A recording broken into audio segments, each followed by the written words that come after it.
Bago umuwi ng Maynila, dumaan ako sa bahay ni Tatay Mariano. Meron daw siyang importanteng ipapakita sa akin. What's the name of this person? Now, old woman. I have kept this one, I will not throw. Why do you keep it with Because you? we have our belief that if we will throw this head, maybe some of us will get here.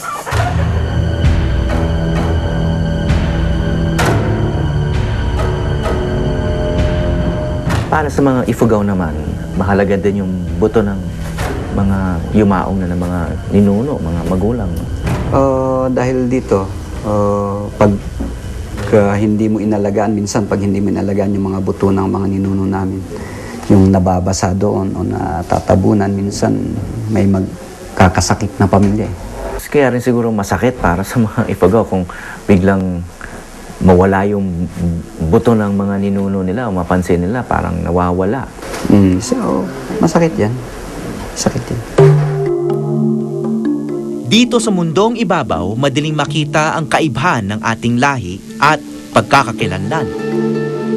Subalit sa ating pagyao, kapag pare-pareho na tayong mga buto, mahirap tansyahin kung tanging gamit lang ng panuri ay paningin. Ano, bawat sako, buto ng isang tao lang? Hindi. Halo-halo na yan? Halo-halo na yan. Hindi ko alam kung anong meaning nito eh. Sino naglagay ng Japanese? Sila lahat ang nag-deliver Sila, nito. bakit nila iniwan dito? Hindi ko sigurado kung Hapon o Pilipino o Buto ng bayani, buto ng kaanak. Sa usaping ito, may nawawala, may hinahanap. Wala silang maituro na sino yung kumuha.